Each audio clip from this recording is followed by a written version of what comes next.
Hey y'all, hey y'all, hey y'all. Today is FRI-YAY. It is the end of that awful fake Pride Month nonsense that we don't want to talk about because it's stupid, but it's all, hold on, I forgot to change my background. There, that's better. Actually, no, just for you, Miss Patty. Today, it is our last Friday of hopefully having to deal with that nonsense anymore in the media.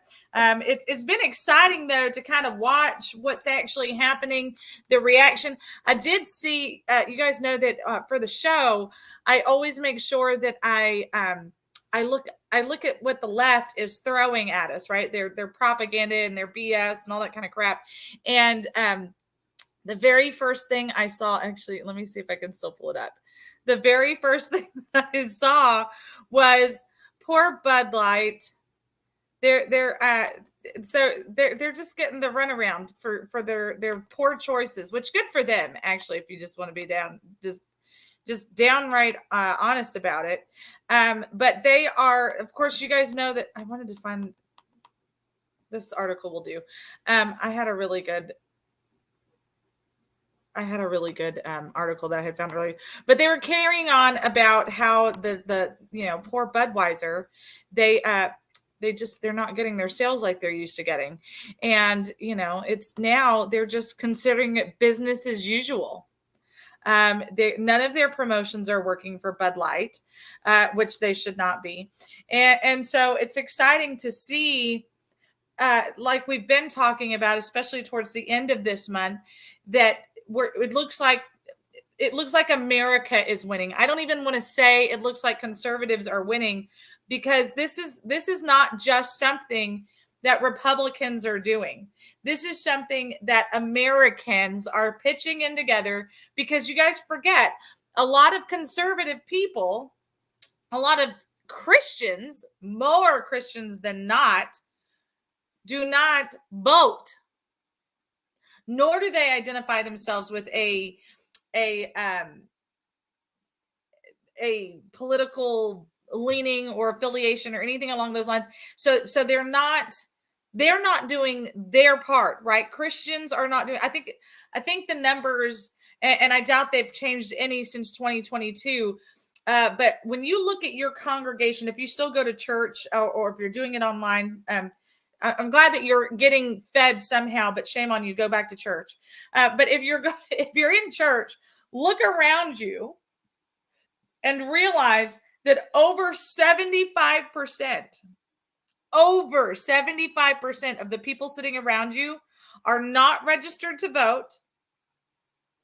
And then of the 25% that are at least registered to vote, only half of them are actually voting. Those are startling numbers. Now, I will give fairness. Those are a couple year old numbers, but if you have paid attention, it doesn't look like anything has changed. Or dare I say, the real crises in this conversation is not even so much that they haven't voted, or they're not voting, or they're not involved, even though that is the real trauma and drama of this, because of Christians and people of faith. If Christians, and also people of faith, would get out and vote their values, we would be in a completely different situation. We've talked extreme a lot this month, and Dr. Parker, I see your thing. I'm going to pull it up in just a second. We've been talking a lot this month about how people of different faith groups, and even people who do not identify with a faith group or a political group, are standing up against Budweiser. They're standing up against the Dodgers. They're standing up against Target, because they're sick and tired of being told they have to. Right? I last night I watched an old Eddie Murphy stand-up comedy, and hysterical. I mean, absolutely hysterical. It was comedy like we all remember comedy, right? Of course, it's Eddie Murphy, so it was incredibly vulgar, tons of bad words. But he was allowed to joke on people and with people, and he wasn't hated. Back in the 80s, back in the 90s, when you could still have comedy, when you could still pick on everybody and still be okay and still be friends at the end of the day. This Simon, thanks for asking. It's my DeSantis hat. I knew you'd like it. Okay. In fairness, the water was not working this morning because apparently they're working on it down the street. So here we are. So y'all get my lovely DeSantis cap. You're welcome, Simon. So when you start seeing that people of faith, when you start seeing that people groups, aka Americans, start standing up against the propaganda and the BS that is the LGBTQ plus LMNOP community, we again are finding that there are in fact more of us than there are of them. And I have been saying for years in context of the LMNOP conversation that we are losing our country to 1%. Right? We're losing our country to 1%. Now, if you want to get fake numbers up in there and be like, and take away some of the conservativeness of that number, and let's even get liberal. Let's just get a little bit liberal with this number and say that 10% of the population identifies in some way with the LGBTQ plus LMNOP community in some way. Still, 90% has been losing to 10%. They've taken over beer. They've taken over sports. They're taking over churches.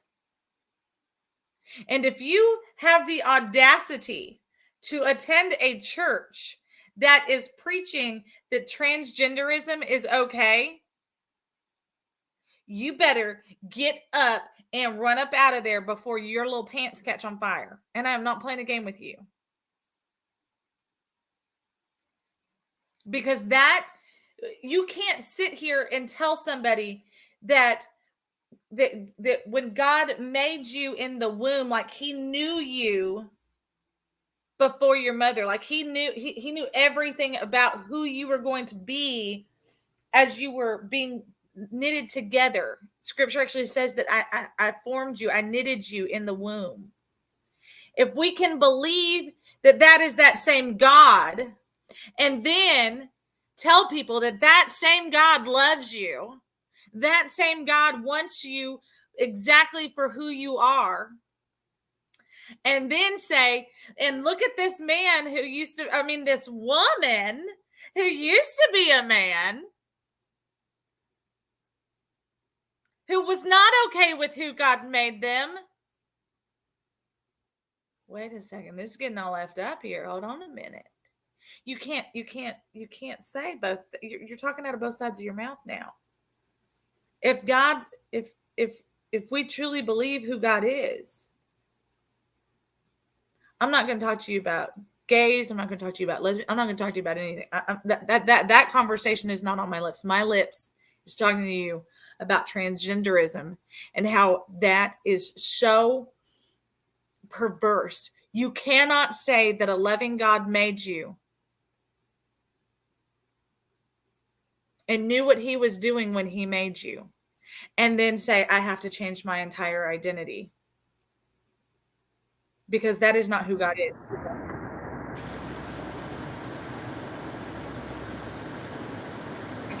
I'm on a kick right now. Kicking the transgenders in the... What are you doing? I'm just driving the Devil's River. That sounds exciting. I'm glad that you came on because Dr. Parker posted a thing in the comments, and I need to go to Facebook to be able to pull it up. So say hi to everybody, Walter. Say hi. That's okay. Don't say hi. That's fine. Walter's not saying hi to y'all. Oh, what? Did you see the latest with our favorite sheriff out in West Texas in Jason Jones? I did. I saw that he sent a video clip, which I can get to. I can pull up in the show in just a minute. But first, I promised Dr. Parker that I was going to pull up his link. Hold on. Yep. 5 comments. That Dr. Greg Parker. Dr. Greg Packer. Now, I don't think he's one of those funny doctors, although now I can't. Okay, I'm just gonna couple it. He ain't one of them funny doctors. He's one of those smart doctors. He ain't one of them Dr. Feelgood doctors. He's funny, but he's a smart, funny doctor. So he's funny, haha, not funny, weird. Not funny, hee hee. That's right. Haha. Okay, here it is. Because this is huge. This is huge. What's me? Okay, this may not necessarily be the link that you sent, Dr. Parker, but it's not allowing me to pick up that link for some reason, so I'm just copy and pasting what you put in there. Supreme Court rules for web designer who refused to work on same-sex weddings. Oh, I'm already excited about this. I'm either going to be really excited or really pissed off, so y'all, we're going to find out together. Washington, the Supreme Court on Friday ruled in favor of an evangelical Christian web designer from Colorado who refuses to work on same-sex weddings. Thank you, justices. The justices divided 6-3 on ideological lines that Lori Smith, as a creative professional, has a free speech right under the Constitution's First Amendment to refuse to endorse messages that she disagrees with. As a result, she cannot be punished under Colorado's anti-discrimination law for refusing to design websites for gay couples, the court said. So now you see that law is unconstitutional. Here's the problem with that. The trans, gay, whatever this group is, this is Nazi Germany. Those people are physically Nazis. This is exactly what the Nazis did back in the 1920s to the 1930s, obviously giving us the 1940s. So it says that the ruling could allow other similar business owners to evade punishment under laws in 29 states that protect LGBTQ rights in public accommodations in some form. The remaining 21 states do not have laws explicitly protecting LGBTQ rights in public accommodations, although some local municipalities do. But Sandra, Walter, you're literally forcing straight people to take it in the butt. I mean, it's. I know. So it's here. Your rights don't trump mine. And here's the thing: why in the hell are we sitting here talking about this? How many web designers are unemployed right now? What kind of a dumbass spends thousands upon thousands of dollars to get this into the Supreme Court? And this didn't just happen yesterday. This has been going on for years because you can't get crap in front of the Supreme Court unless you got millions of dollars. And if they're raising millions of dollars for this, what the hell are they doing with the children? The ones that are hungry, the ones that are homeless. How about the veterans? How about the people that fought for these guys' rights to take it up the butt and to talk about this stuff and go dance in a rainbow parade? How about those guys, the ones that are homeless right now? Where's their humanity for that one right there? No, I mean, you're absolutely correct. But that's exactly the thing. And if you remember, Walter, in 2022, during that campaign, I almost got lambasted by a group because I said that, look, if you believe, I do believe in equality. Everyone is equal under the law. They do not get special exceptions under the law just because they identify some other way. Hey, so just to clear up the situation, yeah, you were at a candidate forum where the super alt-right Christian conservative base was trying to get a guy to say he was gay in front of a whole freaking room as a candidate. Yeah. And it had nothing to do with their want for freedom and liberty from taxes, from government overreach. We're talking, this guy was just as involved in he was just as involved in all of the bull crap over the past several years. He's on the right, obviously, but he was just as involved, and they were trying to force him. So basically, the straight folks were trying to get what the gay folks are trying to do to the straights. This is here's the fun part. When I was a all firefighter, in the name of Jesus, though. No, exactly. When I was a firefighter, though, I first came into the fire service, and what's comical is you saw it. There was a Eddie Murphy comedy skit from the 80s. He talks about HIV. He makes fun of gay people the whole bit. I'm telling you right now, Black lives would not matter if these folks got a hold of that Eddie Murphy Delirious video and watched it. This is, I mean, cuss words left and right. He's talking about all kind of, he literally says, homosexual. He calls them the F word, the whole bit. The bundle of sticks from, or a cigarette or whatever, from Europe. But the bottom line is, I came in as a firefighter, an EMT firefighter, and we would have to go into the neighborhood of Montrose in Houston. And at that time, AIDS was the big epidemic, and it was gays only. You don't want to touch those people, blah, blah, blah, that kind of stuff. I still had to go there and treat them. I had to take them to the hospital. Yes, I put on gloves, but you know what else I did? I used compassion, because at that point in time, they were in my box. I was in charge of them. And what happened between me and them was only overseen by two people, my medical director and the Lord Jesus Christ. Yep. That being said right there, my medical director took a sidestep to the compassion that was needed, because at that time, my medical director, he was just like Eddie Murphy. He was making fun of that stuff. And, that's his freedom of speech. Make fun of it.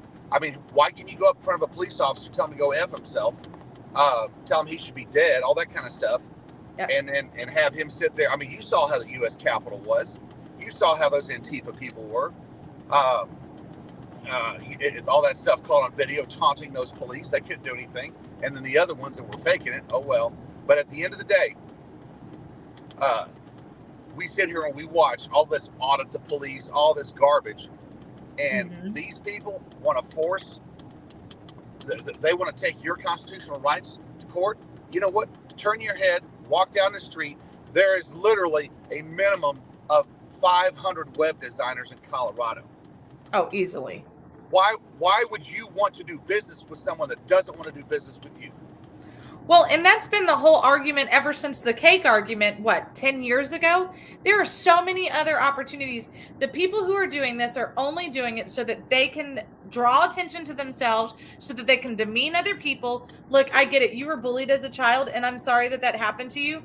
But as a grown-up, you have a decision that you have to make every single day. We all got bullied as a child, period. Hell, I get bullied on my own freaking show. I'm a grown-up. The shame, the real shame. But I mean, that's the whole thing. Like, look, it's up to you how you deal with your drama, right? Or trauma, however you want to say it, either way. As Americans, we have, not even as Americans, as people, we have decisions to make. Now, there's a lot of decisions that get made for you your entire life, right? I get it. I hear you. But you get to choose how you handle your trauma. And I say this all the time. And in fact, I've been getting to say it to people recently, because I've been asking to be, people have asked me to help in these situations a little bit more again. And every single day you have a decision to make. When you get out of bed, you have a decision to make. It's, do I let my trauma control me, or do I conquer it? And even when it's 20 years old, those are decisions that you still have to make every single day. There are days I don't want to get out of my bed. My room looks like a hot mess. The kids are screaming. I can't even put two words together. Like, I would rather just crawl into a hole and die for the day. But every day I have to decide, is it going to conquer me, or am I going to conquer it? Because that's the decision that we get to make. Whether you were bullied as a child, whether it's a sexual abuse trauma, whether it is a physical trauma, whether it is whatever it is. Do I relive that as a victim, or do I conquer it? That's the decisions that they have to make. And when they continue to go after businesses, when they continue to do this other stuff, they're saying, you know what? I wasn't loved as a child. I didn't get what I wanted, so now I'm going to make everybody else do what I say. And that's exactly what this is. This whole big, huge push for the LGBTQ plus community is some dumb blondes ideology of, oh, we have to make them feel better because we were mean to them in high school, and I have to feel better about myself now. Well, all I can tell you, well, remember in the State House when you were testifying for that HB 20 bill, an open border, a closed border violates trans rights, right? Isn't that what they said? It's against trans rights to have a closed border. That's what they said. Okay, so then if you go back to what Newsmax just put out with your favorite sheriff out there, think of this: people are coming into this country right now. They're not going to want to deal with your trans rights. They're not going to want to deal with that. A mother and a 9-year-old and her 9-year-old son had to hold her 15-year-old son, his 15-year-old brother, down while they bashed him with a rock until he was dead last year, trying to come in because that's what the smugglers told him to do. Otherwise, they were going to leave everybody, all of them, in the desert. So all 3 of them were going to die. The mother had to make that 9-year-old make a choice, and he had to lay on that kid's legs. That's in that clip that you ought to show your audience there. I just pulled it up, so I'm gonna play it right now. That's the kind of stuff. Why are we worried about trans rights? We got people that are trans American. All right, here we go. Emma, Sean, good morning. It's good to be with you. We were embedded with men and women at the Terrell County Sheriff's Office in some of the most remote country along the southwest border. But I had a chance to sit down with the sheriff, Thaddeus Cleveland. I want you to listen up to a horrific case when we talk about these smugglers that they're working out there. What can you tell Americans about these smugglers and how they treat these people? Smugglers are ruthless. Unfortunately, we had a case where a 15-year-old kid died. His mom was charged with that crime. Smugglers had threatened her that if you don't control your son, he was having symptoms from heat exhaustion. They told the mother, you hit him in the back of the head with a rock, it'll just knock him out. And they said, if you don't do it, we're going to do it. So she did it. That strike didn't kill him. They ended up laying on top of him to keep him from fighting, because again, he was a big boy, and several in the group did, and he ended up dying of asphyxiation. When did this happen? I think maybe June of last year. It was within weeks of me being sworn in as the Terrell County Sheriff. Tragic story. But with that, she told the 9-year-old boy to get on his legs, because again, he's quick and kicking and squirming. So that 9-year-old brother, ended up laying on the 15-year-old's legs to help control him. And then he died of asphyxiation. That's what we're dealing with down here with these smugglers. Ruthless. Absolutely ruthless. We went to the crime scene. Just once you left the main paved roadway, it took us about an hour and a half to get there. And you could see a little area where obviously he had been laying. The sheriff explained to me that he was found face down where they had been laying on him, where they recovered him. And then you see there a small cross that was left, they believe, by a Border Patrol agent. This is some remembrance of the soul lost there. But here's why this is important, guys. Right now, as we're talking, men and women of the Terrell County Sheriff's Office, the Brewster County Sheriff's Office, Texas Department of Public Safety, and Border Patrol are trying to rescue 13 migrants who crossed last Thursday from Mexico into the Terrell County, Brewster County area, which is far west Texas. And they've been getting intelligence that 6 of them have passed, and the smugglers will not allow them to dial 911. So they've been calling family in Mexico. We were there on the ground yesterday when these lawmen recovered the first female who was deceased, and then we pulled her out of the desert. So when you hear me say that these smugglers are absolutely brutal on these migrants and treat people like a commodity, this is a great example of what's taking place. We've got a lot more for you coming very soon on this investigation taking place. All right, Jason. So, are you triggered yet, America? I don't care about your trans rights. And keep this in mind. These are all illegal invaders into our country. People that want a better life are choosing the illegal route to get here. And why are they choosing the illegal route to get here? They're choosing the illegal route to get here because that's their only option. Your tax dollars are tied up fighting anal sex in the freaking Supreme Court that's screwing all of us. If you want it, great. I don't. But stop stealing my tax dollars. I would like to have somebody in Congress, or a team in Congress, that can physically do the right thing, make the right laws, pass the right laws, make sure you keep the executive administration in check so that we do have a closed and secured border, and no one's going to come blow you up when you're trying to have your wedding. Because remember, the terrorists, what did they do over in Afghanistan and Iraq? Yeah, they executed gay people too.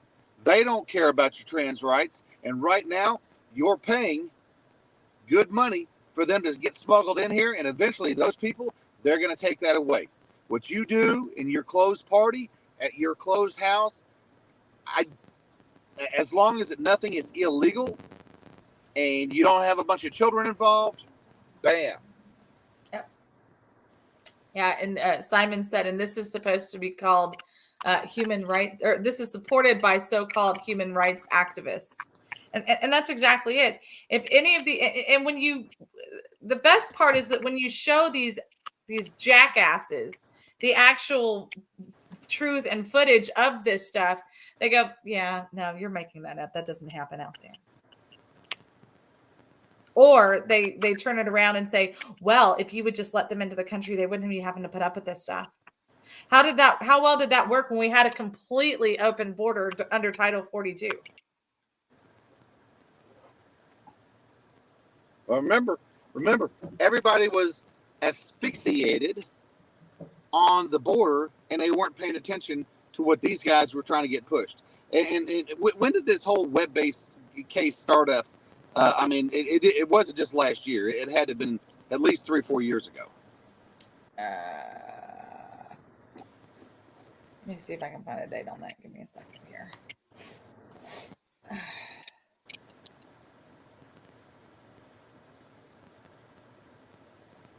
Ah,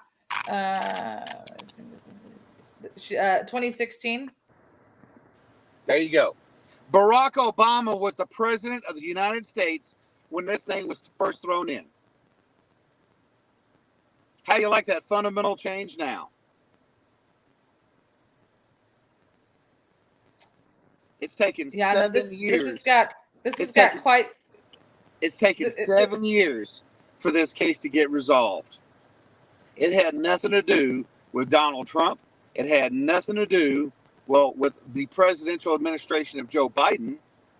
It had everything to do with Barack Obama. And you can't tell me that his husband, wife, or whatever is not a, yep, sue me now.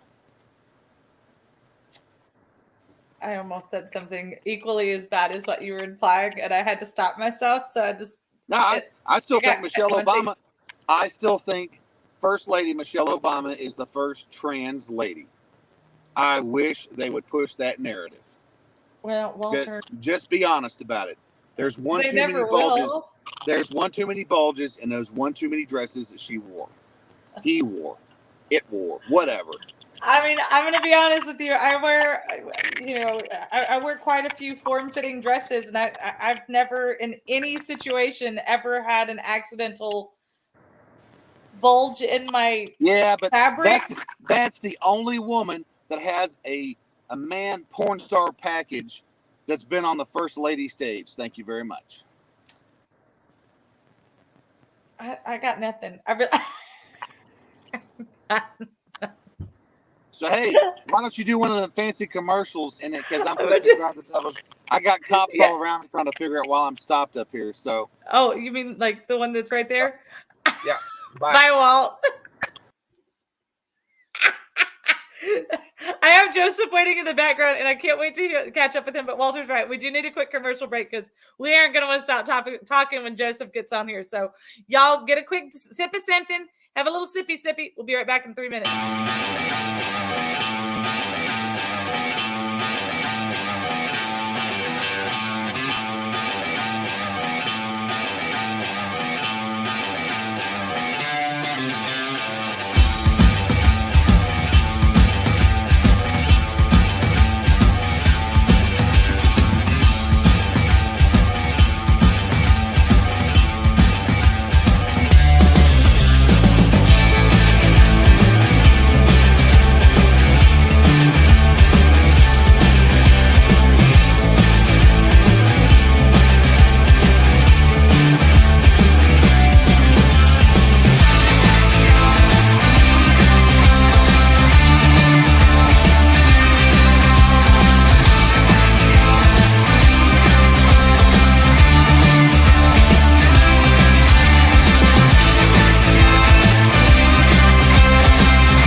We are back. A huge thank you to our awesome sponsors, the Montgomery County Tea Party. Don't forget this coming Monday, right? The day before 4th of July, be at Citizens Grill in Conroe, Texas. The meeting starts at 6:30, so get there early so you can get something yummy to eat, hug some necks, and, just ask questions, talk politics, talk life. It doesn't always have to be about politics. Sometimes we talk about other things on the show, like raccoons. Okay. And of course, the Vietnam Veterans of America, your service and sacrifice went far beyond a distant shore. Welcome home. Don't forget to try and plug in with one of these amazing groups because they take care of veterans. They take care of from Vietnam, but also in the aftermath of Vietnam all the way to present day, their communities and their families. So please make sure that you find a Vietnam Veterans of America group and plug in with them. Maybe bring them a box of candies or some cookies, sodas, something along those lines. Just tell them welcome home and that you love them. And then, of course, don't forget, if you're sick and tired of the big box, go to mammoth.nation.com/we-the-people-work. It's on here somewhere. And sign up. If you sign up through that link, that www.mammothNation.com/#we-the-people-work. I know it's a mouthful, but it's really quick to type, I promise. Then you get a discount on signing up. So it's only $25 for the year. You get exclusive discounts on the products that are there, and you support us supporting American and veteran-owned businesses. So do it. Trust me, you're not going to regret it.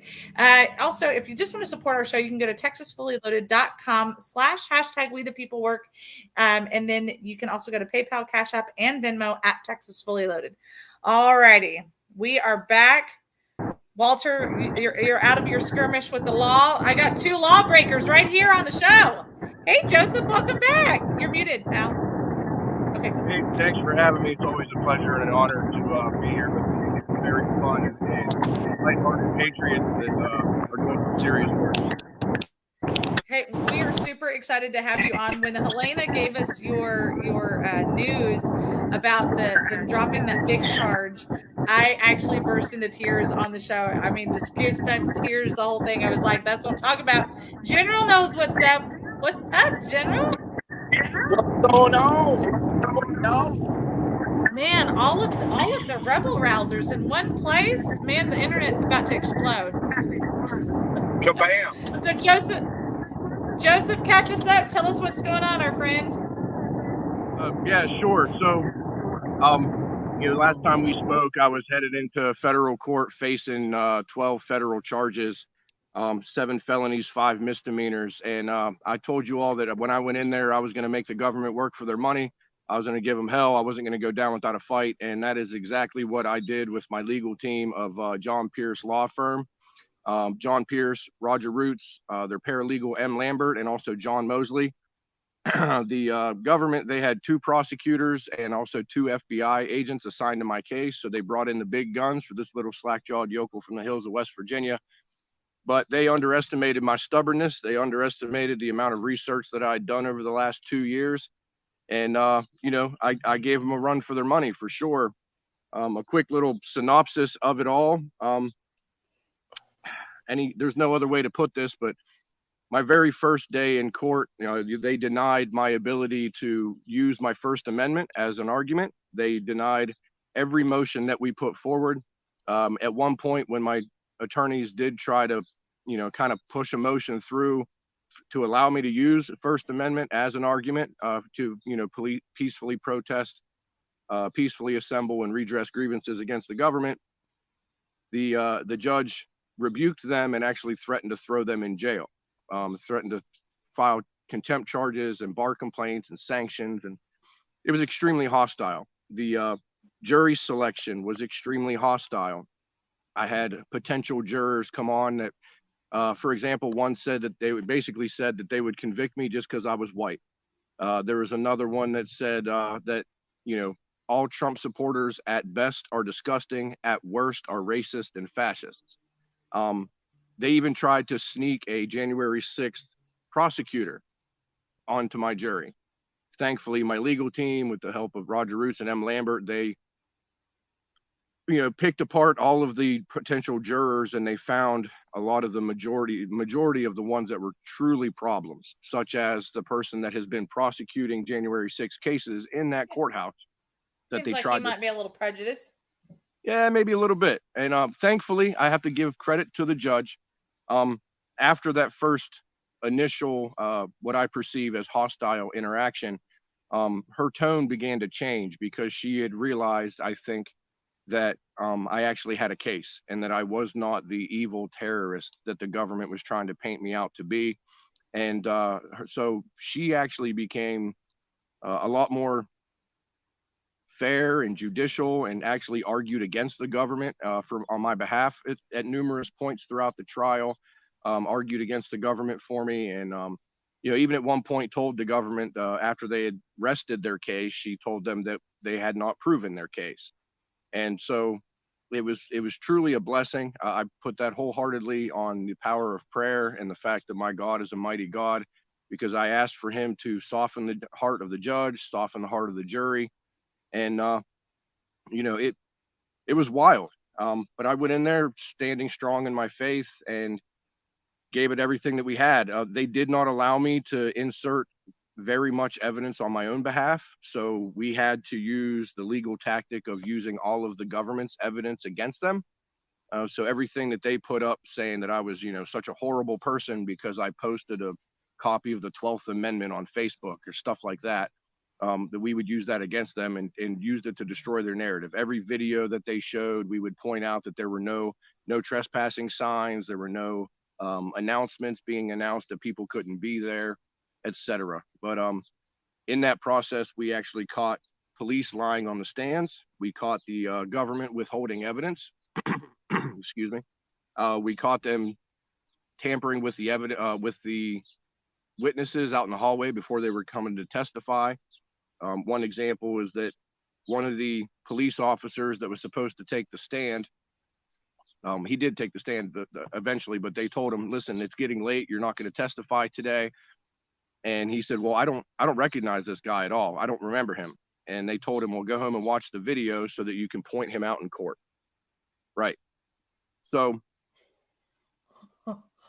all of that aside, every day that we were in there, I sat there with a smile on my face, because God tells us to take it all with joy.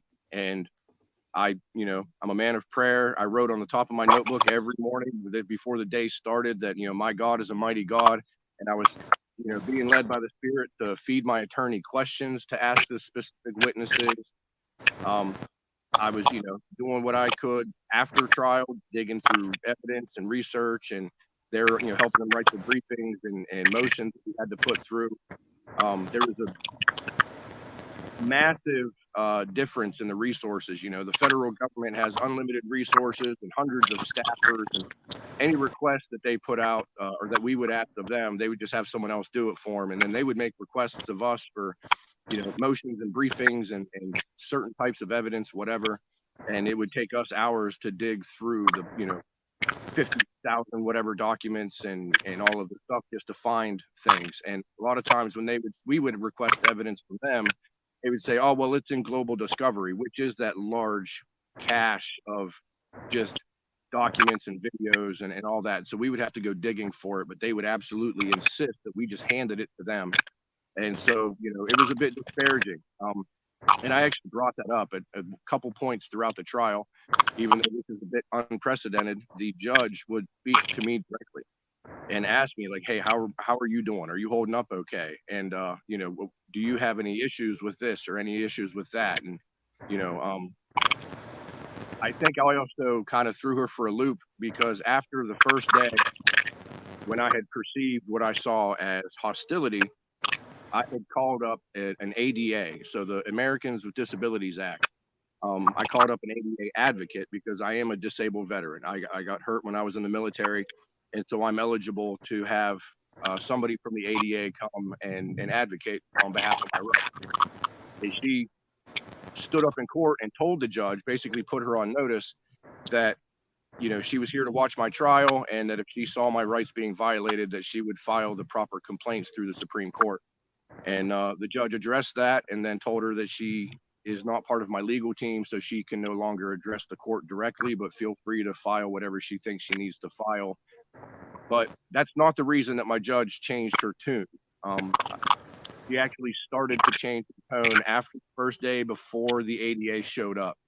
I saw a significant difference between day one and day two. And so it was truly a blessing. I believe that God has had his hand at work at everything that was going on in that trial. And, you know, it worked out in my favor on the long run. So I'm sure we'll get into a little bit more of that. I've taken my soapbox long enough. I don't want to just keep on rambling, but, you know, it was definitely a rocky start. It started out hostile, but ended up hopeful.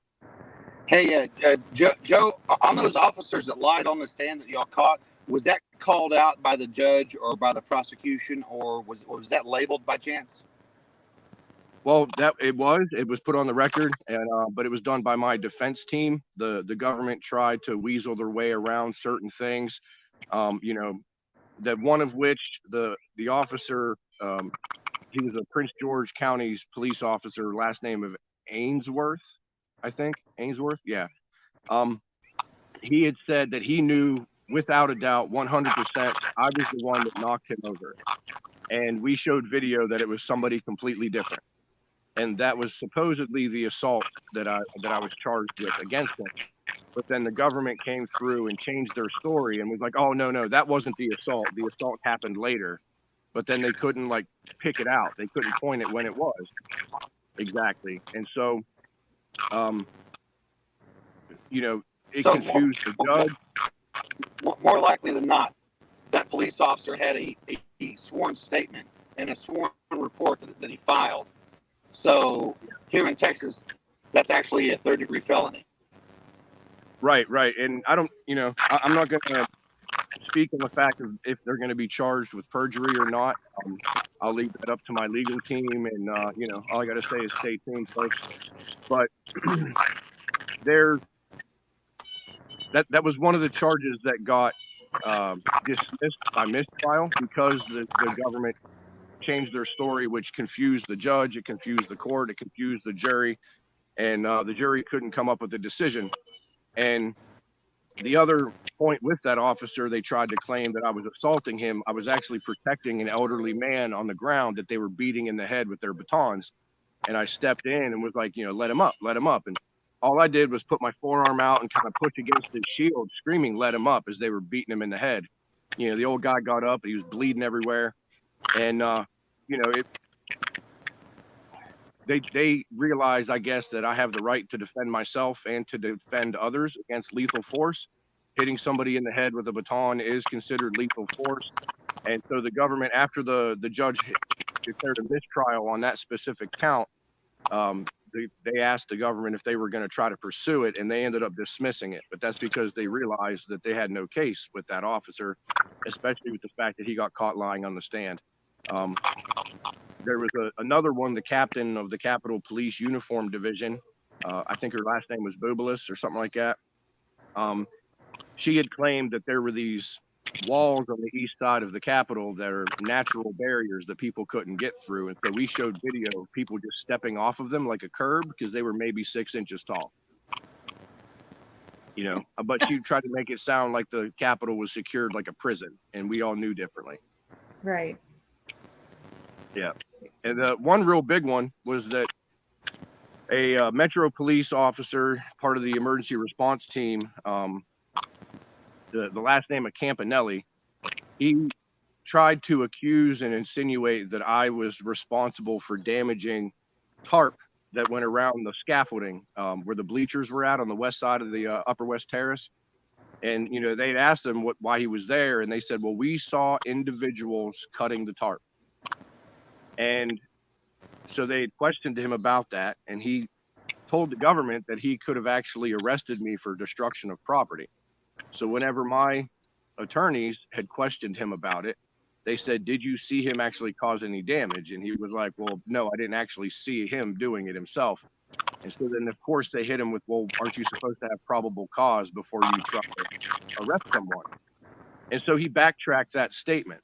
And then they pulled up some video and they asked him, you know, do you recognize what this is? And he said, yes, this is body-worn camera footage.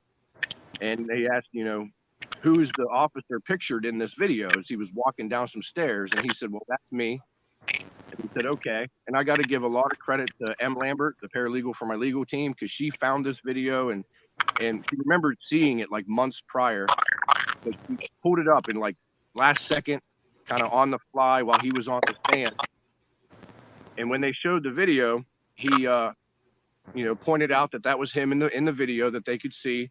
And then they let the video roll forward and you see him pull out this giant knife and just start shredding that tarp, cutting it to pieces and pulling out these really big holes like 40, 50 feet long, and other officers getting involved and cutting that tarp up to create these giant windows on the back side, which is the one main reason a lot of people came up into that area so they could see forward, which they pointed out. But, you know, as he said, the individuals that he saw cutting the tarp, him, he was the individual. So then there you have another felony. One, the lie, but two, now he's actually destructing property as a federal police officer, and then making a false arrest and accusation, so a false police report against someone else.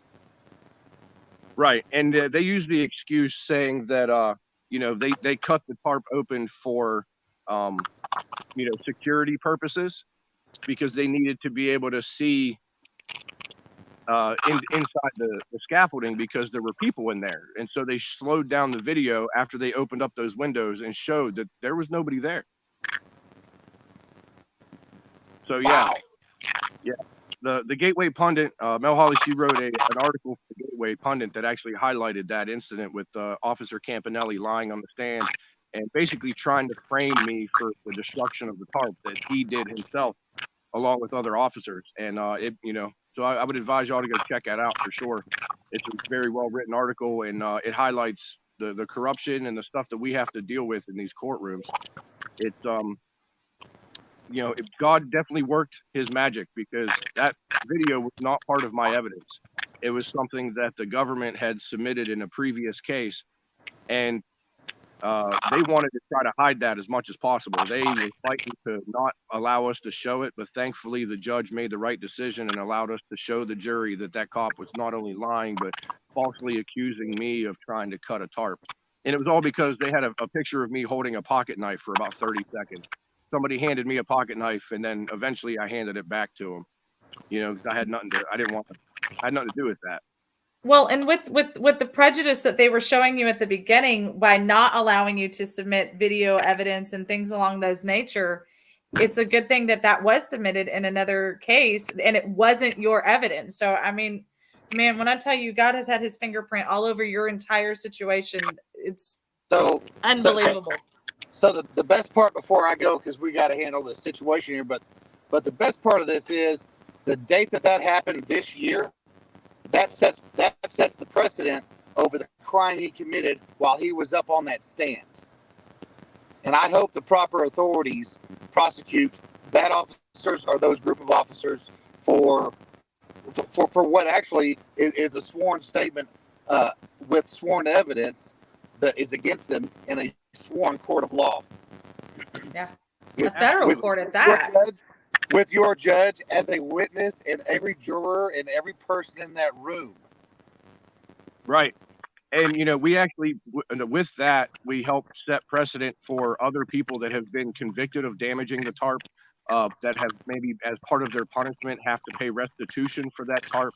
You know, so that opens up a lot of appeals for other January 6th defendants that have been accused, as well as impeaching testimony by that officer who had maybe testified in previous cases, which the government also lied about. They said that he had not testified in any previous cases, and we found several that he had been in, which they withheld the 302s and the FBI interviews, you know, that the government didn't want to give us until after he had already testified. And, you know, and also trying to diminish his Giglio material, which are like complaints and disciplinary actions that he's had against him while being in law enforcement. So, you know, we pray for truth on a daily basis, and God helped reveal it in that courtroom, to the point where even a jury that wanted to fry me because I'm a patriotic Trump supporter that was at the Capitol, they found me unanimously not guilty of the government's narrative. You know, the government says that everybody at January 6th were violent extremists hell-bent on interrupting the election process. Well, I was found not guilty of violence, and I was found not guilty of trying to interrupt the election process, the 1512, the big charge that you had mentioned. Absolute blessing. That is ginormous.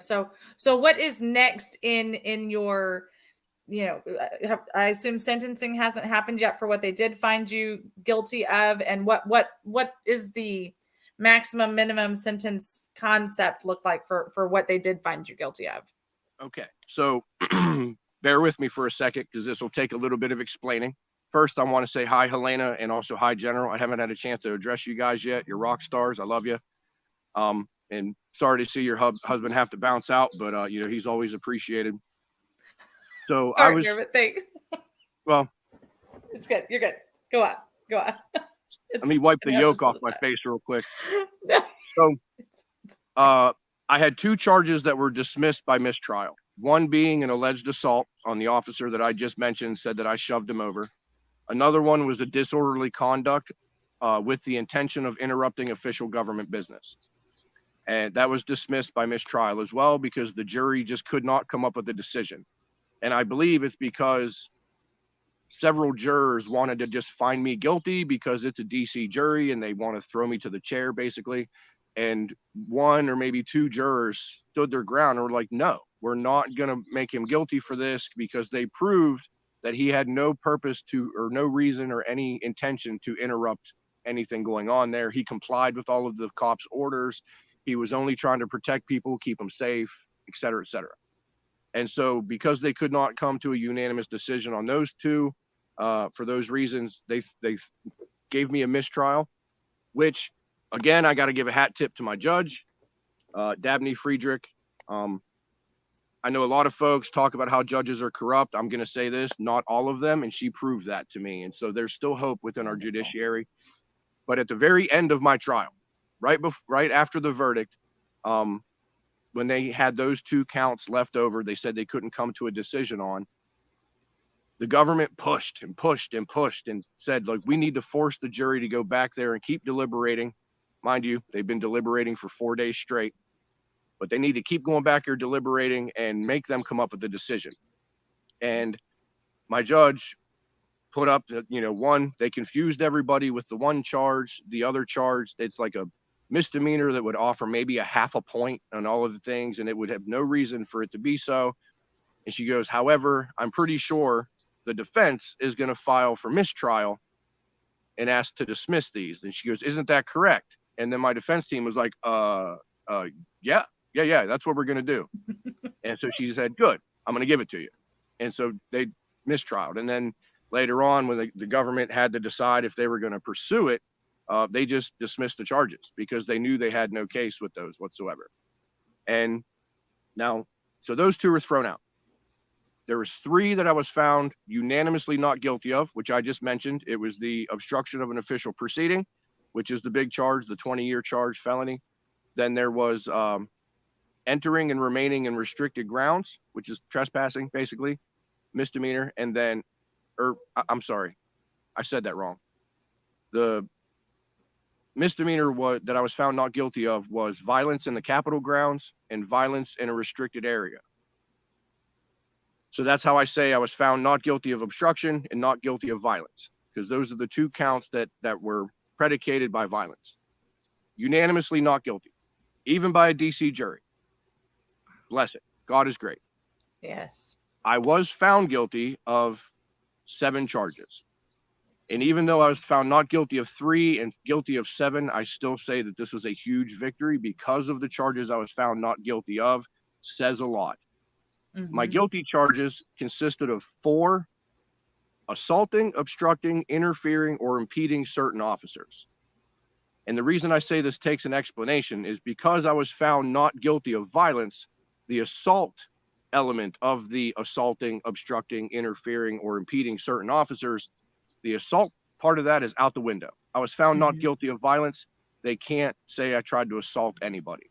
So I was found guilty of impeding or interfering with officers. So basically, I'm guilty of standing in their way. And this points out a major problem within these statutes. It's that punching an officer in the face holds the same amount of weight as standing in their way when they're trying to do whatever cops do. Mm-hmm. And so that, in my opinion, is something that needs to be changed. We're going to be bringing forth arguments on that fact. So when it comes to my sentencing, that will weigh heavily in my favor, that I was found not guilty of violence, and so I did not assault anyone. I was found guilty of 2 misdemeanors, the entering and remaining in restricted grounds, which is the trespassing that I misspoke about earlier. I was found guilty of that. And then a misdemeanor disorderly conduct. And it in the statute says by, speaking loudly. So basically I was yelling at a protest. Right. Rebel. So, and then the last one is civil disorder, which according to the federal government is a felony. So civil disorder, 4 counts of impeding officers, and then the 2 misdemeanors of trespassing and being loud or disorderly. And that's what I'm looking at. My sentencing is September 6th. The process that we're going to follow is a process called Rule 29, Rule 33, and Rule 34 before my sentencing happens. And what that means is that we are going to ask the judge to acquit or dismiss some of these charges that the jury came back guilty on. She can change the verdict. She cannot go through and change it saying, well, I know the jury said he was not guilty of this, but I'm going to now make him guilty. It can only work in my favor. So Wonderful. If they said that I was guilty of impeding officers, then she can step in and say, well, actually the government did not prove their case in this matter. And the jury doesn't know the ins and outs of the law. The judge does. For example, there's a little technicality that I'm supposed to have been indicted 30 days after my arrest. I wasn't indicted for like 4 or 5 months after my arrest. So they violated that timeline. The addition of charges after they gave me the plea deal and I rejected it, that's something else that we're going to try to fight with as well. And the Rule 33 and Rule 34 is basically asking if the judge is not going to dismiss that charge, then we're going to request a new trial. And so, she'll rule on that. And there's another little technicality. The federal government, the federal judicial system has so many procedural things that you got to deal with. On the Rule 29, for a few of these charges, we had actually made a motion right after the government rested their case. We had moved that the judge dismiss a few of these because they had not proven beyond a reasonable doubt their case. And the judge even said, you haven't proven your case. So when the government rested, we requested a Rule 29 for her to acquit me and or dismiss certain charges. And she said that she was going to reserve her ruling until after the verdict.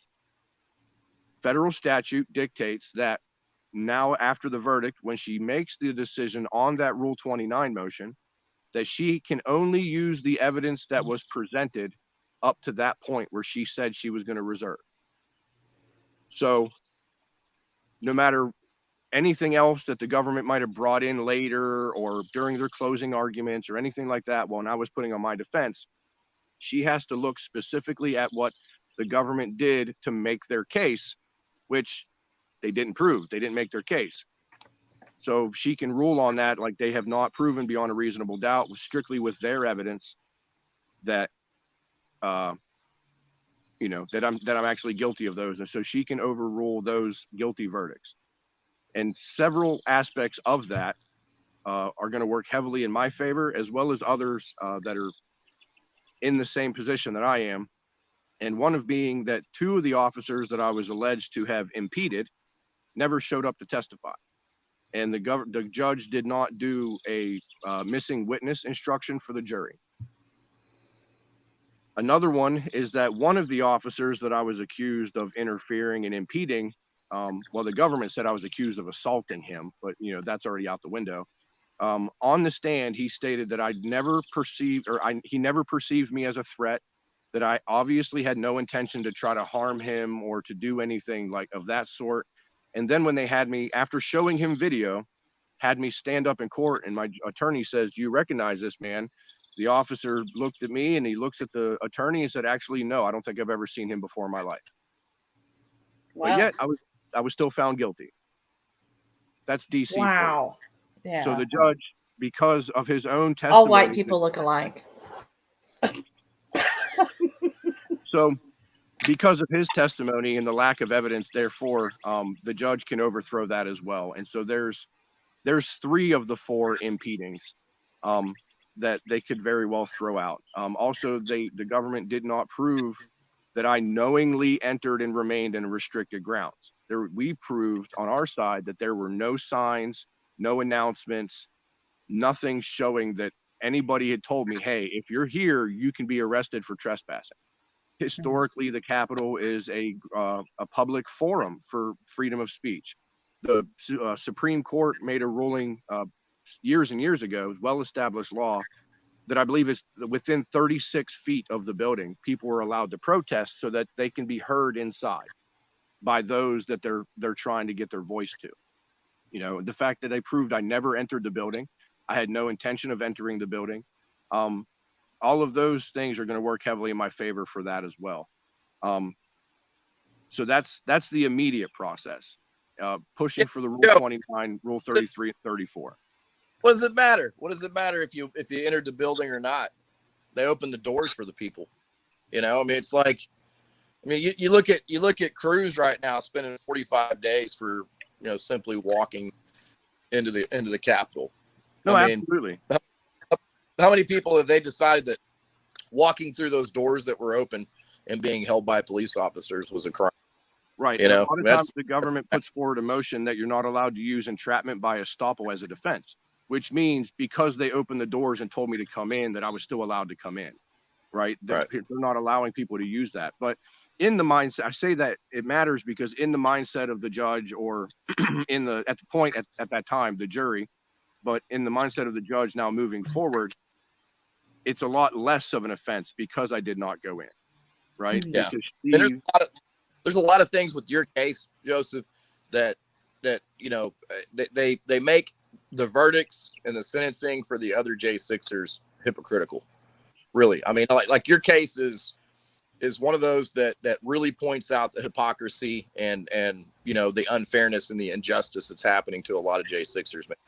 That's kind of what I really want to get the point across with your stuff, because if you look at how yes, you had somewhat of a fair, almost, and I wouldn't even call it a fair trial, okay? Because you can't get a fair trial in DC. We know that.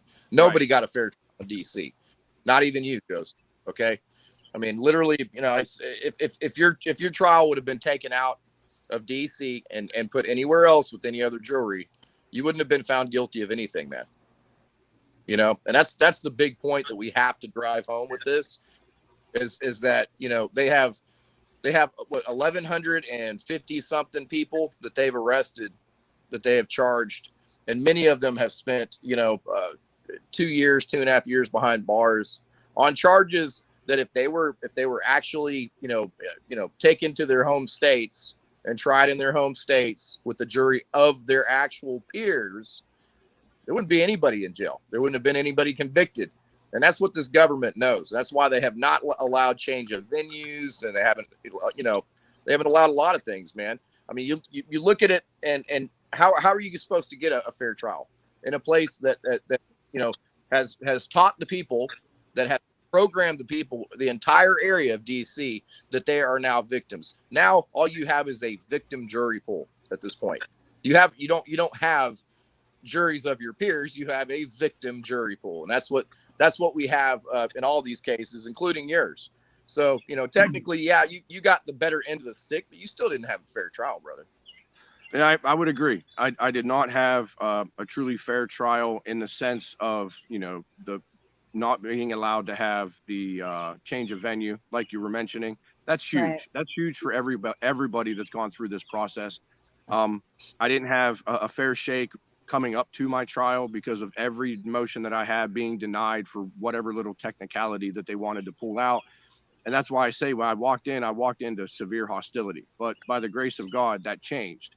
And that changed, in my opinion, because, God softened the heart of the judge to realize, like, hey, this is a good case. Like, this isn't something that the government can try to twist and make it sound like somebody's completely awful. They were honestly trying to use against me that I was promoting the constitutional process, that I was championing the founding fathers like George Washington, who championed the peaceful transfer of power. That I made a speech at this caravan that I helped to bring patriots to the rally with, and that I talked about having a picnic at 2:30. So how was I going to try to overthrow the government if I was planning a picnic at the Affinity statue, which is nowhere near the Capitol? But they were trying to make that sound like I was some mastermind orchestrating, 2,500 patriots to come and storm the government. It was ridiculous. Hey, when you have your red and white checkered blanket and your wicker baskets, I mean, what else are you going to do? Right? No. So even the mainstream media is not calling it an insurrection anymore because they know they can't. Right. I mean, literally. Yeah. I mean, for 2.5 years, they blah, blah, blah, blah, cried into the microphone, insurrection. These people tried to take over. It was a coup. And now they're calling it a riot. And you know why they're calling it a riot? Because they're finding out that they're extremely liable for slander. I mean, it is a slanderous accusation to make on the American people, that it was an insurrection. It absolutely wasn't. We all know that. That's the biggest part of this that you have to take, because we watch what's happening right now. We watch Biden being impeached, which is about to happen. Okay, it's going to committees. We watch Hunter, getting charged and slapped on the wrist. Well, there's like 300 other charges that he's looking at, and it's going to get a lot more deeper for that crackhead. We got Adam Schiff getting censored. We've got, all this information that is just falling down all around these left. Their world is collapsing. Okay. And you have to understand that, what they're going to do is they're going to double down and triple down. Their MO is to go after more, go after harder, and be more unfair about the process. We just found out that 50 more people were picked up. Atlanta, did you get any verification on that? No, I haven't actually. And hi, everyone. It's really nice to be here with you. Hi, Joseph. I'm so happy to see you with us this afternoon, Sandra. Now, Helena, I actually have a question for you about some of this to kind of, I agree with you, General, but we have short-term problems and solutions and long-term problems and solutions with everything that you just said. Yeah. So let's focus on the short term, on what we can control or hope to have results for right now. And then once some of this other stuff starts getting settled, then the more long-term things have the ability, like you're saying, to come about. And I have no doubt in any world or universe that it won't. But just like at the beginning of the show, we were talking about a Supreme Court case with transgender or gay couples wanting to have a website builder, and her saying no. That went to the Supreme Court, but it started in 2016. So we have long-term and short-term issues that we can deal with. So in the short term, Helena, how many cases, J6 cases, and you may not know this off at the top of your head, has this judge already heard versus how many do we know that she's slated for as of right now? Or do we know the answer to that? Well, I don't know the answer to that. Joseph may have the answer to that. It's his judge. I don't know. I just know that these courtrooms in the federal courthouse here in DC are packed with nothing but Jan 6 cases. And we're hearing about arrests every single day. The last 20 days, there's been 12 more arrests. The thing that came to our attention last night with the 50 people that were arrested in Florida, I'm still trying to find out information about that. It may be a drug bust is what I'm hearing. I just haven't had enough time to catch up on that. So that may be just something that we need to just let go. Well, not let go, but may have no significance to Jan 6. So we'll see how that all unfolds and transpires. But Joseph probably has more information about that than I do, Sandra. So Judge Dabney Friedrich, she has seen several January 6th cases. The case that she saw before mine was a gentleman by the name of Chris Alberts. And that was not a good trial. He was found guilty on all charges, and it's the typical thing that happens at all of these trials that are in DC, and all of the January 6 cases, because they're all in DC. But the one thing that's very significant about my judge, Ms. Dabney Friedrich, is that she was the very first judge to hold trial for January 6th with Guy Reffitt. Guy Reffitt was the first January 6th defendant to take his case to trial. And, we all know how that, excuse me, we all know how that played out. He's now sitting in federal prison with several years under his, on his charges. So, as for a total number, I don't know the exact number, but I do know that she was the one that broke the ice with Guy Reffitt, and they continue to do these. I threw off their scheduling because my trial was supposed to be only a week. She said the government needs to be done with their case by Wednesday. Jury selection first day, which was a Monday. Government needs to be done by Wednesday, and the jury needs to have a verdict by Friday. Well, we ended up going into the third week with our trial because of how everything played out, because of many things that I believe, God was involved in. He actually created a 6-day delay in my trial, right in the middle of everything, right whenever I started to testify, or to start to do my own defense. It caused things to drag on to the point where, after Friday, they were like, listen, we're not going to get anywhere near done because the government was still presenting their case at the time. We had to pull an alternate juror member in because one of the jury members' wife had a stroke.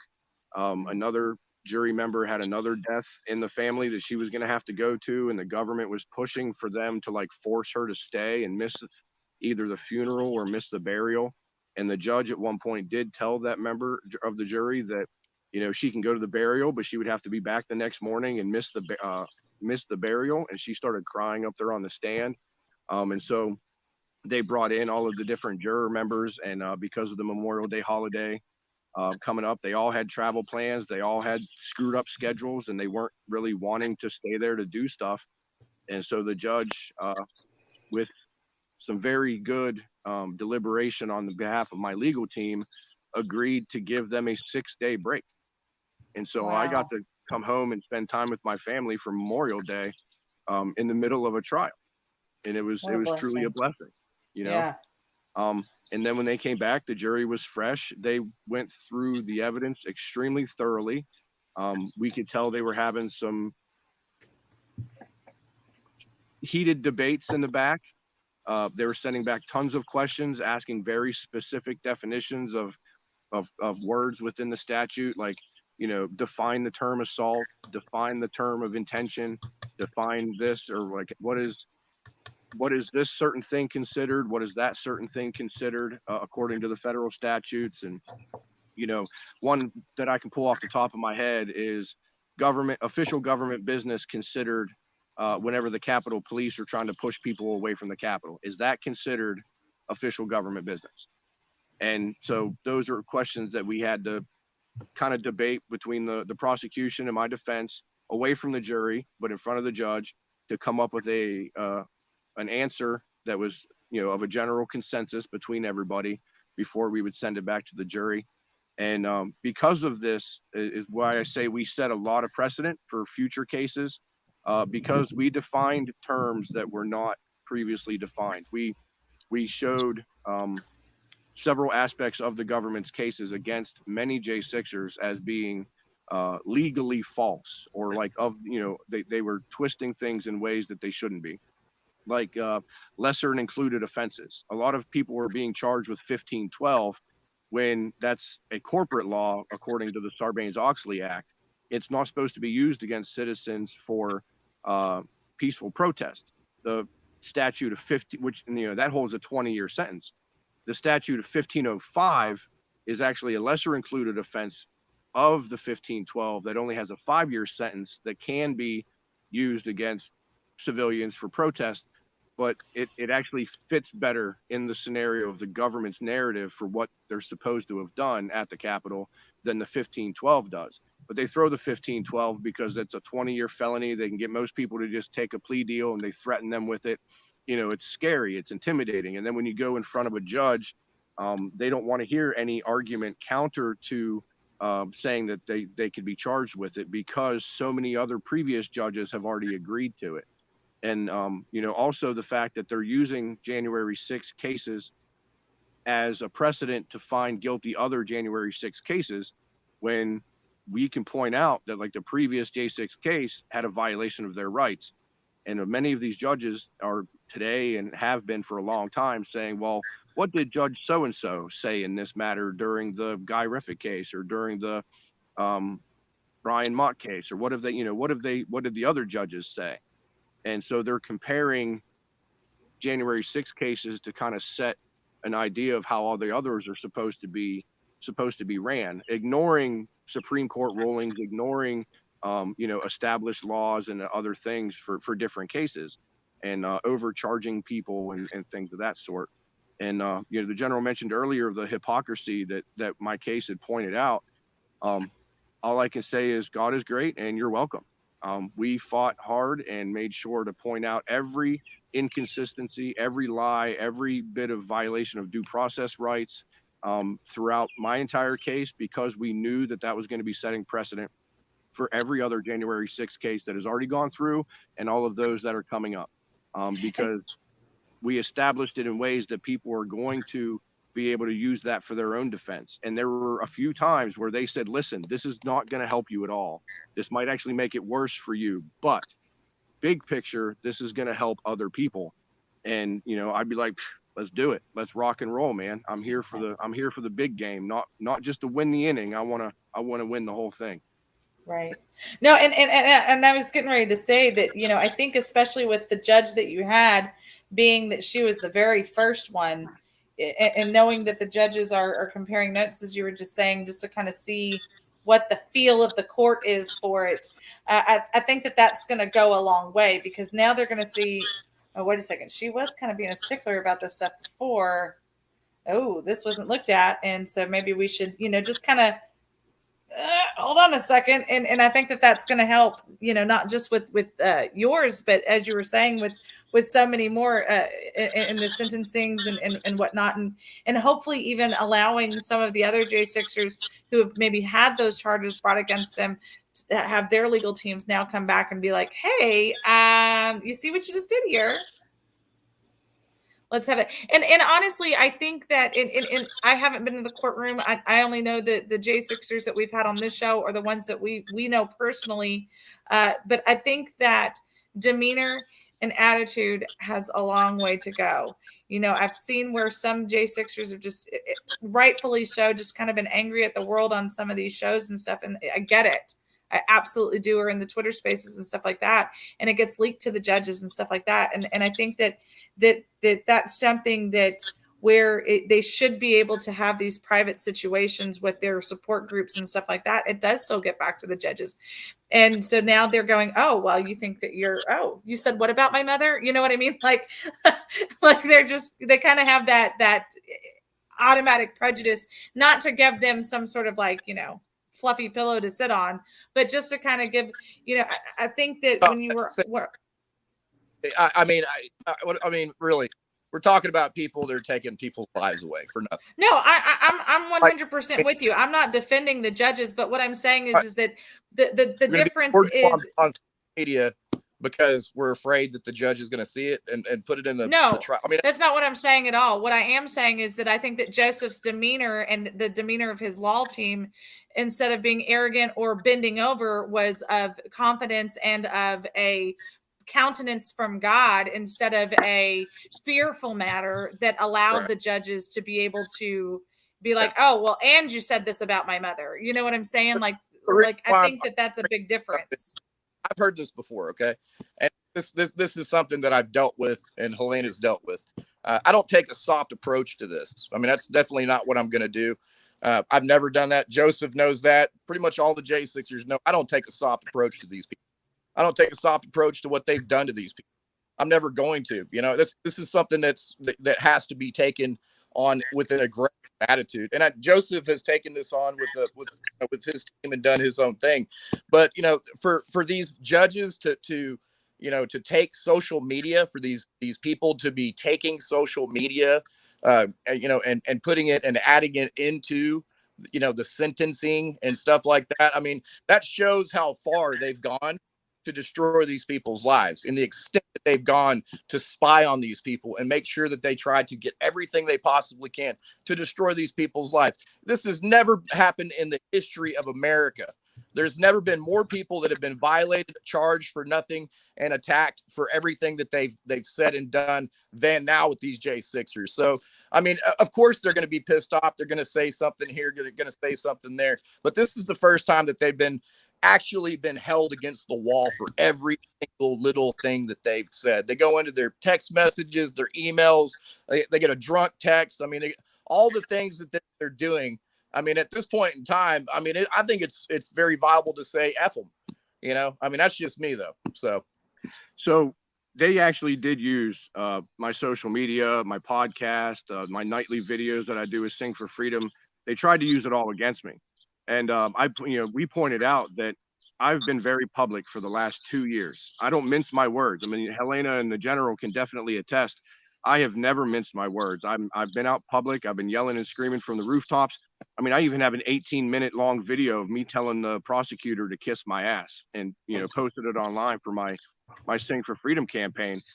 But aside from me just showing my righteous indignation for what they're trying to do to me and to other January 6th families and defendants, because I've been advocating for them nightly for 2 years with the Sing for Freedom campaign, they could not use any of that against me in court because I never said anything out of color. I never made calls to violence. I never told people to take to the streets. I actually was always against that, mostly because the last protest I went to didn't work out too well for me. So the battlefield's not in the streets. It's in the courtroom. It's in the legislature. Let's push with the constitutional process. Like, that's been my message from day one.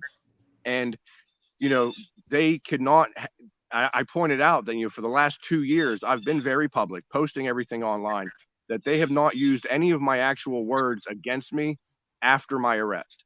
They used everything that I had posted on Facebook before my arrest against me. Like, oh, he posted a picture of the Constitution. He made a meme with a guy from Paul Revere about, Midnight Riders Mount Up, which is the name of the caravan. We were telling people to show up for the caravan. It was a marketing thing.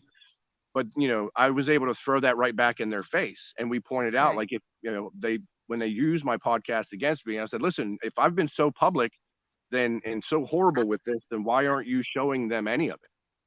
You're not using my videos. You're not using anything that I said in my podcast. And I'm not allowed to present that as exculpatory because they would just object to it saying it's hearsay because there's nothing negative in there. Like, there's a two-bit standard in the judiciary that if they find a social media post of you confessing to a crime, they can use that against you. But if you have a social media post saying, well, I didn't do it, oh, that's just hearsay. Of course he's going to say that. Right. So they can present your words against you, but you can't use your words in your own defense. And so we pointed out, like, you're not using it against me.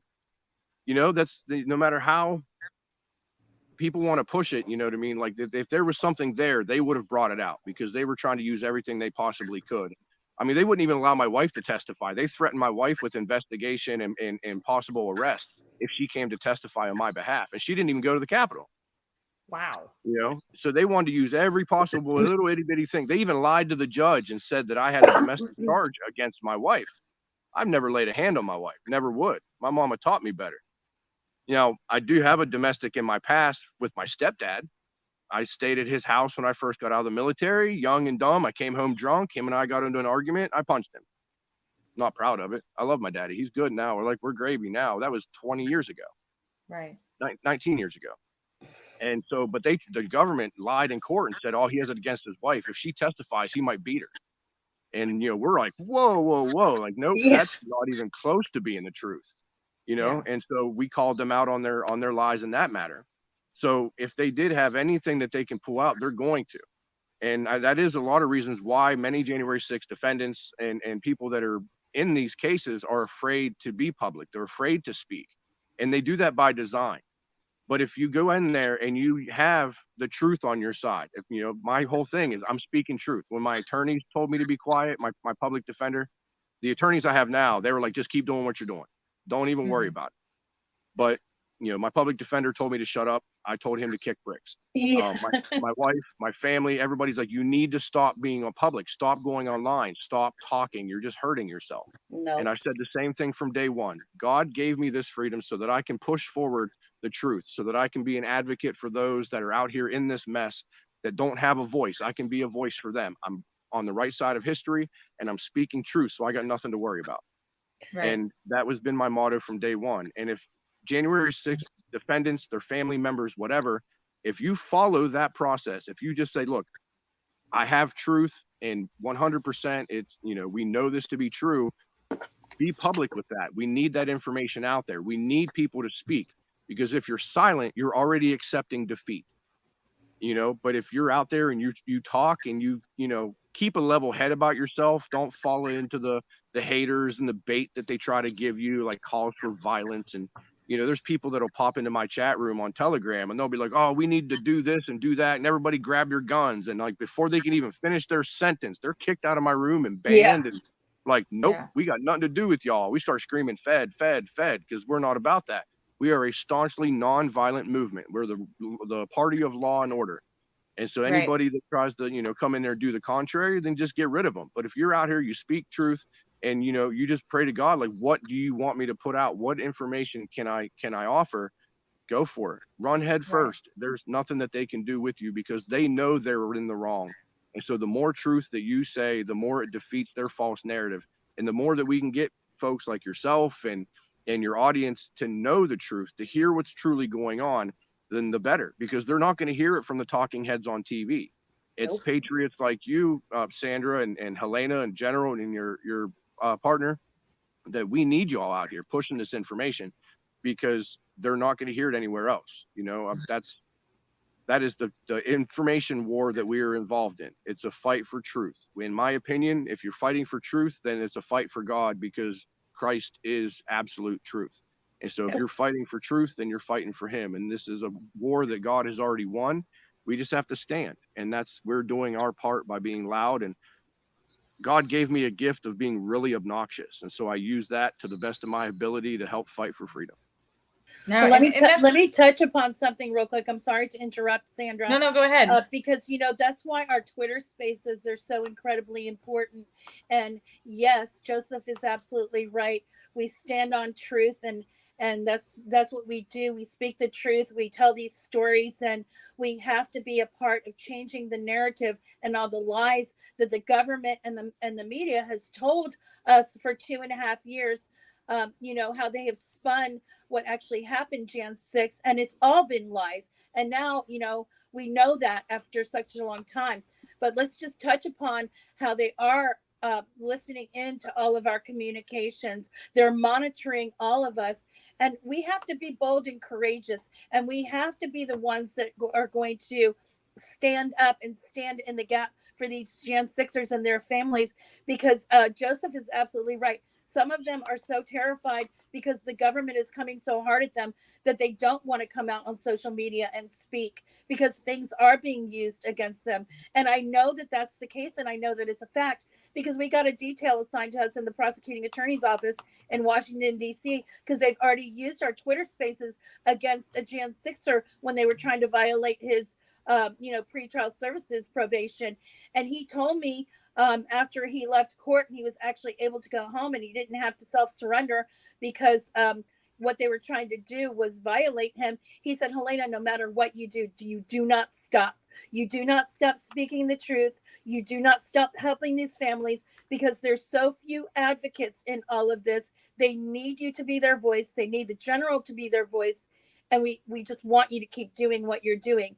Had that not been the case and he had not called me personally and told me what happened, I would have never known. But his encouragement makes me want to persist even more and continuing with our Twitter spaces and our efforts to do, to spread awareness, talk about what's going on with the families, talk about things that are happening in the Jan 6 community, and continuing to be their voice. This is something that, both the general and I have taken on, and we're not going anywhere. And they would love nothing more for us to be shut down. And, we don't get to have Twitter spaces. We've got to find other people to put up our spaces now, because we're already being censored on social media. But what we can't be is unafraid or afraid to speak out. We have to be unafraid. We have to continue to talk about these things, because without the community, without patriots, without people such as yourself, Sandra, me, the general, people won't know the truth, because the media is never going to share that with you. Never. So I just want to the time to be bashful is over. That's my point.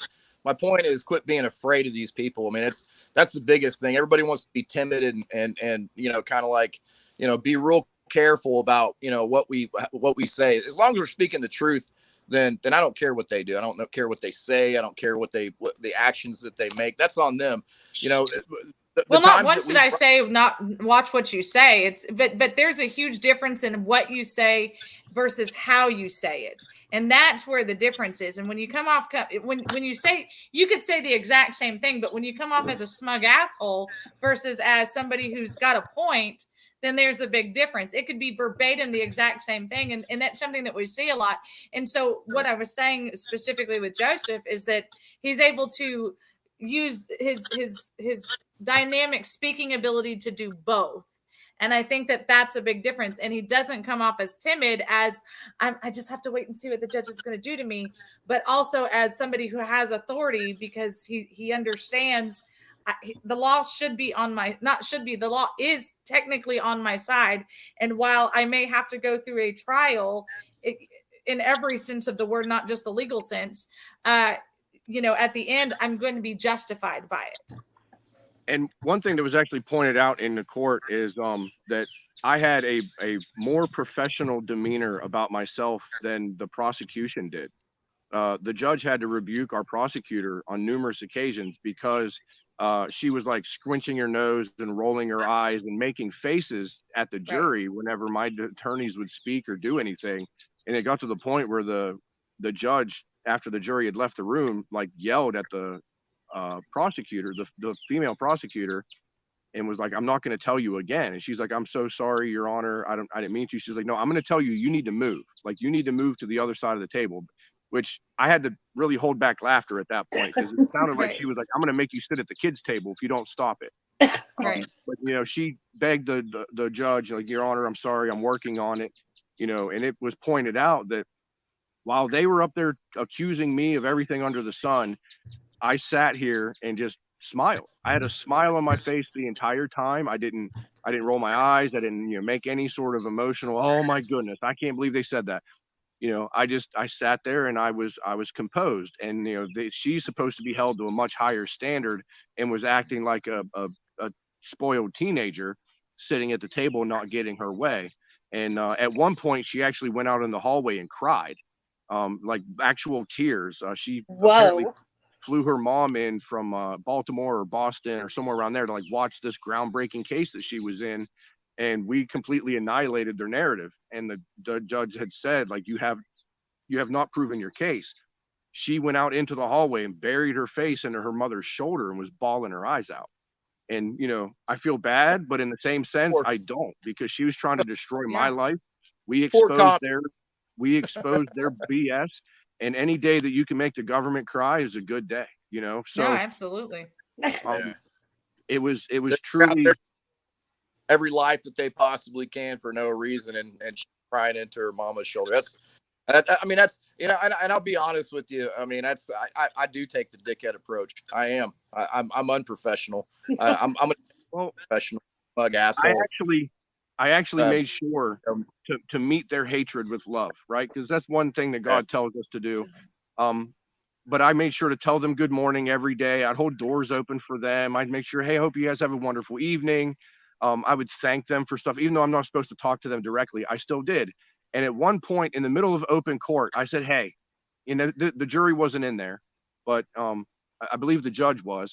I leaned over and I said, hey, I know you guys are trying to prosecute me, but I still appreciate your service. That hit them like an arrow to the heart. And they were grumbling like, what? Thank you, Mr. Thomas, you know, because they didn't know what else to say.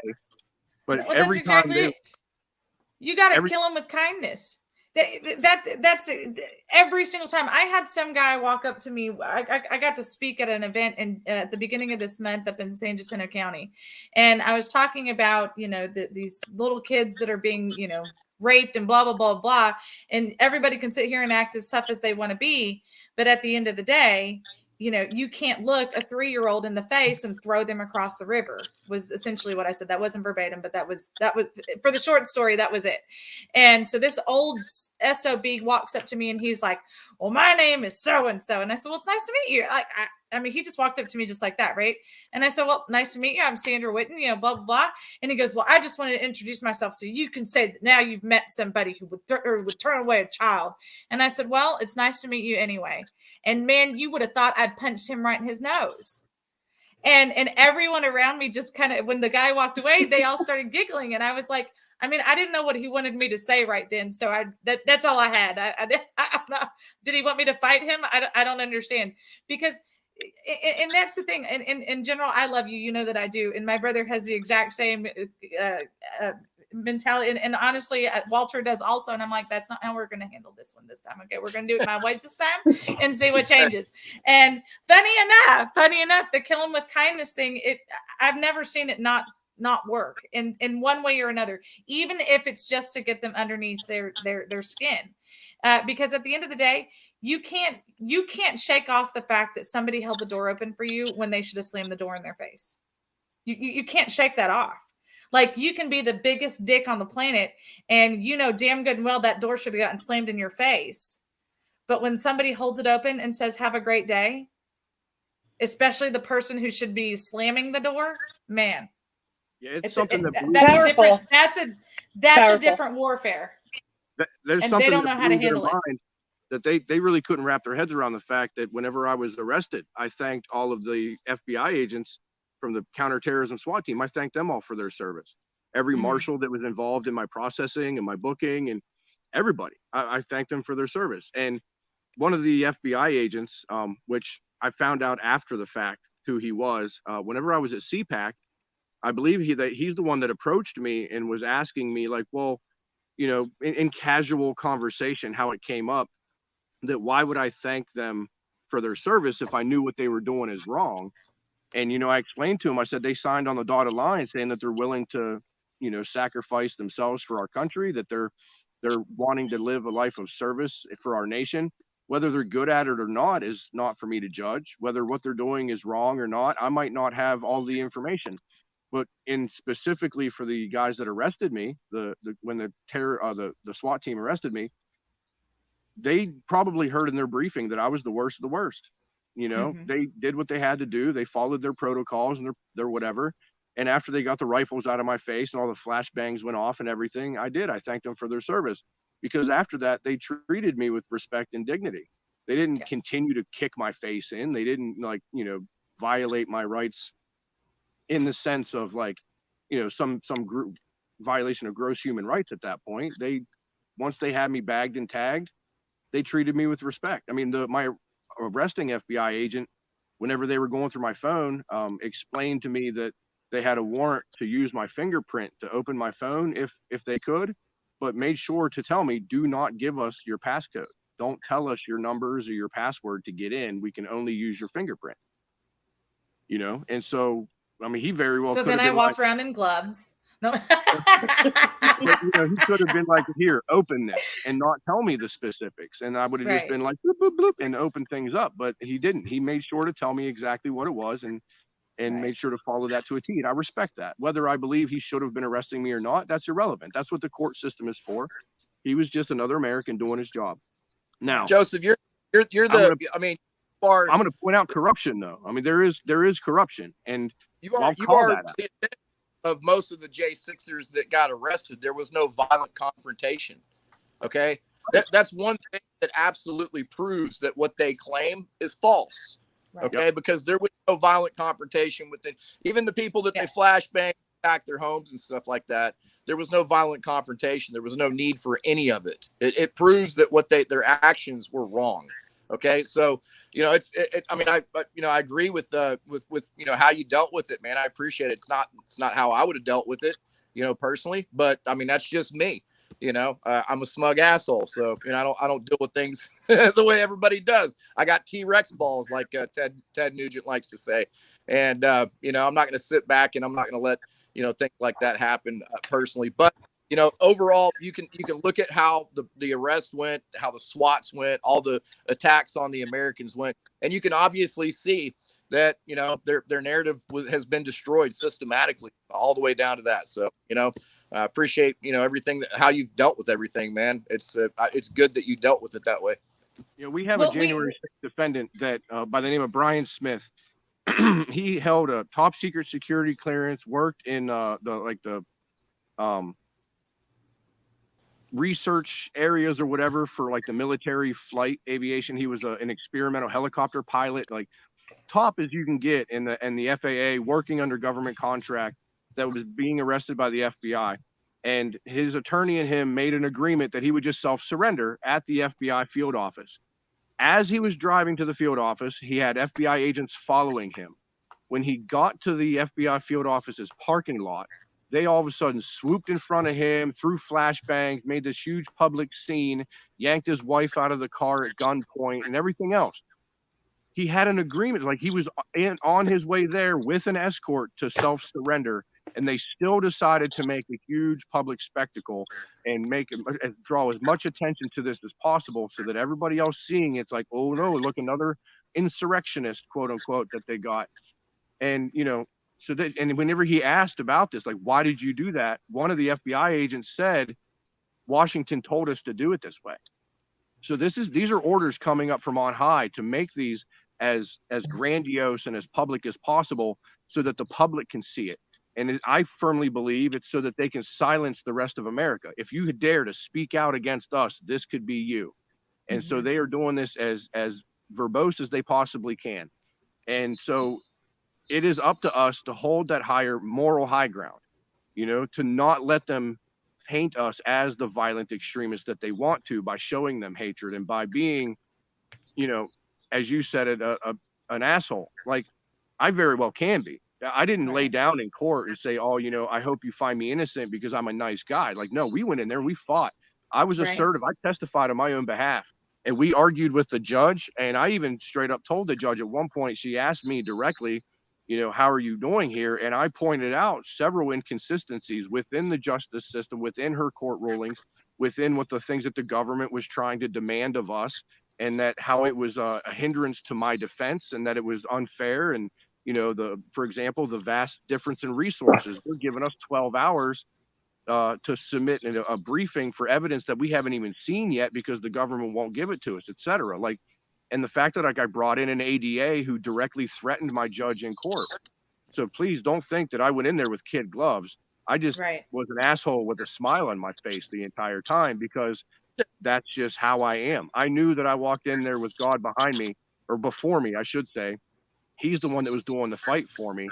I just had to stand and take it all with joy. Like I said before, even while they read my verdict, it's great to hear 3 not guilties and know that 2 of them might get thrown out or might not. I didn't know at that point, but to hear guilty 7 times, that hit. It hit hard, and I still stood there with a smile on my face and didn't show any sort of negative emotion whatsoever.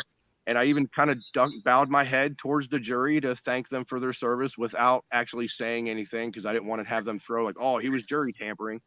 But I thanked the judge for her service and all of that. And it's because they will use any possible reason they can to try to label us as an enemy. We had news agencies out the wazoo that kept poking their head in the courtroom, along with FBI agents that were coming in and sitting in the court to listen to the hearings. And I had several of my friends that came in there as well on a daily basis to show me support. And then the government used that against me in court. They said, well, you have a podcast and this, that, and the other. And I said, yeah. And they said, well, haven't some people that have been featured in your podcast come into this courtroom to listen to the hearings? And I said, yeah. And like, well, why would they do that? And I smiled and said, well, I mean, I'm a likable person, and by all means, it's called having friends. Maybe you should try it. It's good for you. So, I would throw back everything that they tried to throw at me. I threw it right back in their face. In front of the jury, I pointed out the fact that they've been holding prisoners without trial for over 2 years, that some prisoners haven't even had a bond hearing, such as John Mellis, that the Sing for Freedom campaign is not me trying to monetize J6. This is me actually spending a crap ton of money to be able to point out their injustices, their violation of due process rights, their violation of basic human rights, constitutional rights, etc. The stuff that we've all been railing about for 2 years was me pointing it out, that they are the ones that are in the wrong, and having no fear whatsoever because I didn't do anything wrong, because I have truth on my side, and that they wanted to try to dig up everything they possibly could on me. They even tried to say that because I'm a veteran, I was a threat to society. And I threw that right back in their face as well. And they wanted to get real nitpicky about, well, you're supposed to tell the whole truth. And, you left out certain aspects of your military career. And I said, you asked me if I served. I said, yes, I was in the Navy. These are the years I was in. This is my, the type of discharge that I got, which is general discharge under honorable conditions. And I'm a disabled vet. I didn't do a complete dissertation on my career. Otherwise, I could have brought in the fact that I was in Afghanistan, brought out the fact that I was in Iraq, brought in the fact that, I got several accommodations when I was in the military for my service in both of those conflicts, that we were the tip of the spear right after 9/11. I could have brought all kinds of stuff to make me look good in front of the jury, but that's not why we were there. And I didn't bring. Well, and the funny thing is we just saw another case. Well, we've seen several mass shootings, and I say several, at a minimum 2 here in Texas. One was Sutherland Springs, one was Allen, Texas. Both of those were former military members that were kicked out and were not supposed to be given their gun rights, or they were supposed to be stripped of having gun rights, and the military and the government didn't do their job, so they were not.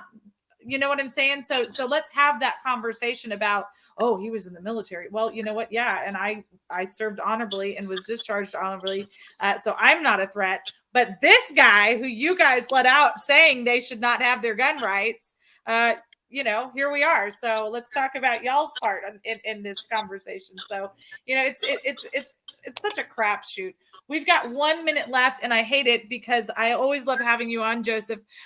We have kept your Sing for Freedom website on our ticker every single day because we absolutely want people to be a part of what you're doing. We talk about you all the time, even when you're not here. So just so you know, we talk about you. Hashtag say your name. Helena and General have finally launched their stuff. I've got it in the links in there. But I want to pop this up super duper pooper fast so you guys can at least see it. This is to help the J6ers who need commissary funds. So if you can, please go to this website. I've got it in the link.